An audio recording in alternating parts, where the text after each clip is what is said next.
Hello, this is Socially Triggered, and this video is going to be on hate speech.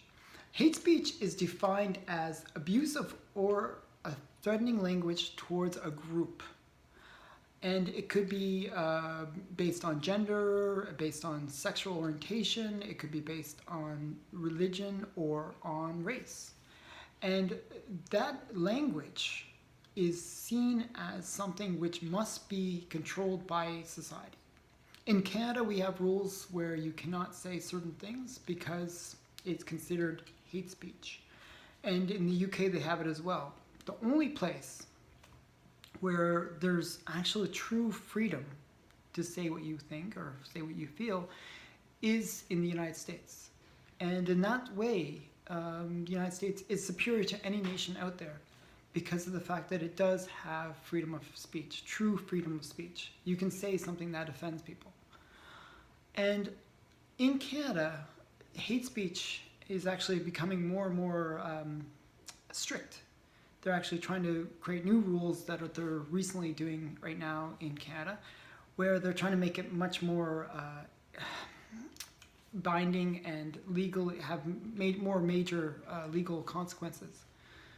So what is the reasoning for why people justify this concept of legalized hate speech? I don't know. I'm not sure how to say it. But the point is, what's their justification? And I thought of that there's really two justifications. One justification is that language can be so offensive that it just hurts the person that it is offending. That language is so abusive, so detrimental, that it just makes that person feel like they cannot be part of the society. And that's one of the defenses for this concept of hate speech. The other concept that they have is that hate speech could be something that incites violence. And the example that I always would give on this would be Nazi Germany and the speeches of Hitler. That Hitler basically would incite violence towards the Jews. He would say, hey, the Jews are the ones causing all the problems, and you should go out and do something about those evil Jews. And as a result, Jews got executed or had their shops destroyed, or many bad things happened. And those are real concerns. Those are very valid concerns that people might have, and it might be concerns that they use to justify why we should take legal action and ban certain types of speech. So, are these valid concerns? Are these valid reasons to ban speech? And I would say no. I'm going to give you my reasons for why I think that both reasons are actually invalid. The first one is the concept of offending people. Now, the story of Harry Potter is actually a very interesting one, and it kind of is relevant to this, where in Harry Potter there's Voldemort. And nobody in the society of Harry Potter would use the word Voldemort, because just to mention his name was too scary and it would cause panic within the people. They were just afraid to say his name. And in doing so, they actually gave him power. And the reason is, when you think of something like a Voldemort, you think, well, that's a person and has this magical power, and that's it. That's the concept you have. But when you think of something that cannot be named, well, then your imagination can go very, very broad and very, very wild. You can think of some scary monster, you just can't name it, and it can destroy you, it can be all these evil things. You give it lots of power. And that's the issue with hate speech. When we say that there's something that cannot be said, we give it power. The N-word is a good example of this. We give it power by saying this word cannot be said. It is hate speech. And by doing that, we give it so much power that it does have power over us. And I don't like the concept that speech should have power over people in that way. And it actually amplifies the damage that speech can have. Because if you're not allowed to say it and then somebody says it, well then, oh my goodness, it's going to destroy us. I'd rather have free openness and an ability to say anything, even if it's bigoted, even if it's racist, even if it's hateful. So what does that mean? Well, I think of hate speech as this way. It's offensive language. Now, what could somebody say that's so offensive that it hurts that person so that they're completely non-functional? In a society where people are babies, basically, we're treating people like babies. That might be very simple. You can make a baby cry by just being mean to them, right? By saying something mean to them. But as adults, we should be able to be stronger than that. And what we've done, as I said, we've given these words power. We've given language power, where it can actually hurt us, just as it hurts a small child. And I think that's very, very scary.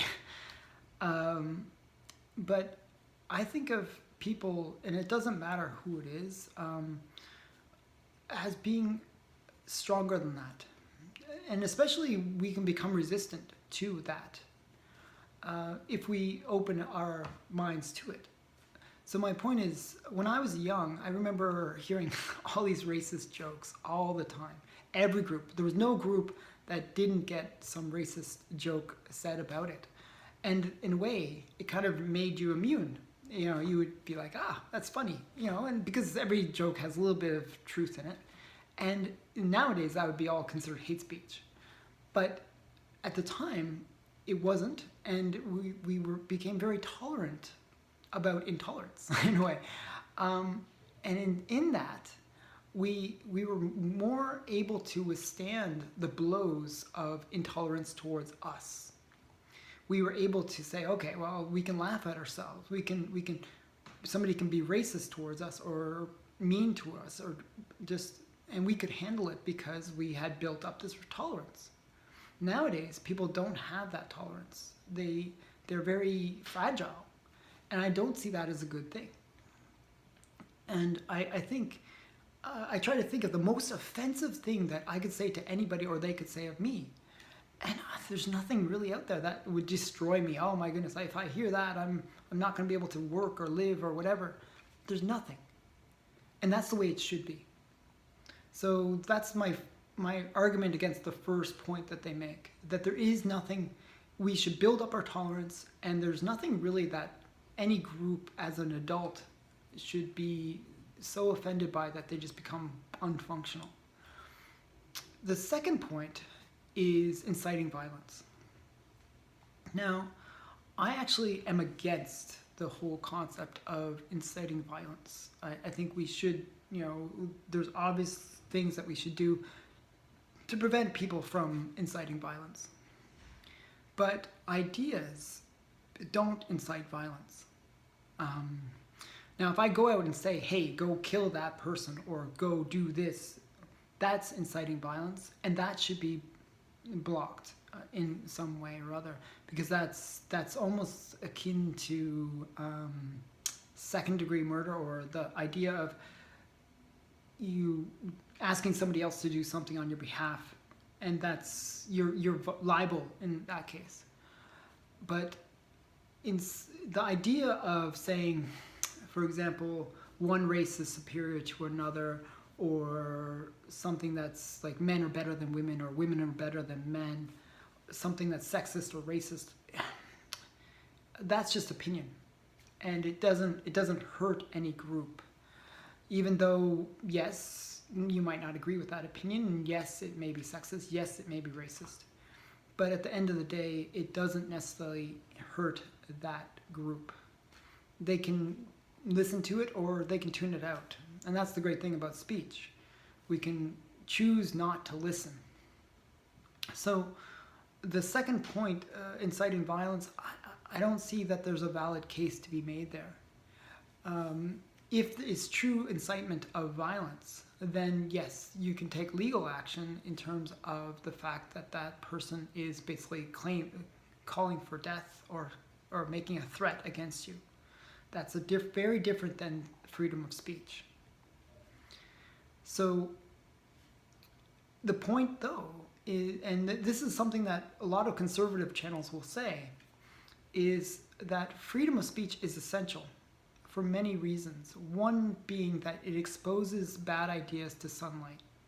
And when you expose bad ideas to sunlight, it shows all the flaws and allows you to break down those ideas and just ignore them.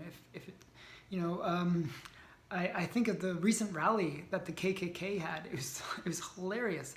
There was like 5 or 6 KKK people that showed up at some rally, because nobody wants to be part of the KKK. It's lame on so many levels.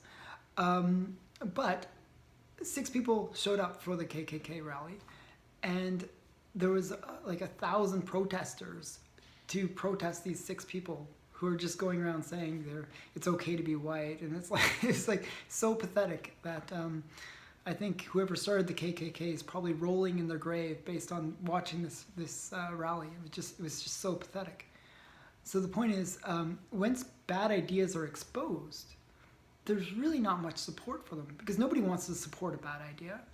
Nobody wants to be part of that. I mean, sure, there might be a few, but it's a fringe. It's a small group.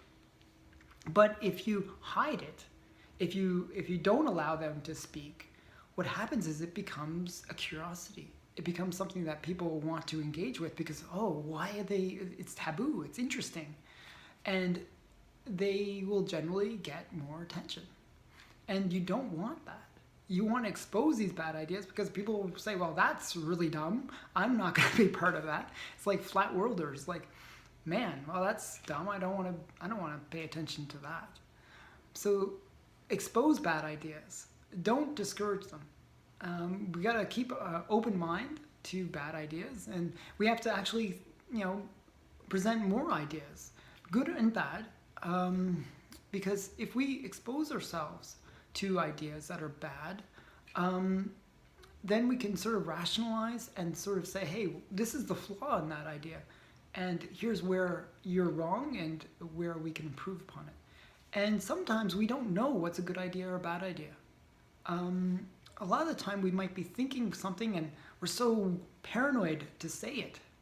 Like, for example, a good example of this is to say that there's differences in IQs between groups. That's like so taboo to say, like that there's differences in IQ, even though it's been repeated so many times. And to say it is actually considered racist nowadays. So saying that, not saying it because you're so afraid to say it, could lead to big problems. It could lead to the not understanding what really is the truth. Maybe there is a truth there, and we gotta discover it and do analysis of it, and really figure out what's happening. But if we ignore it, then we ignore like something that can give us true insight into the different behaviors between different groups.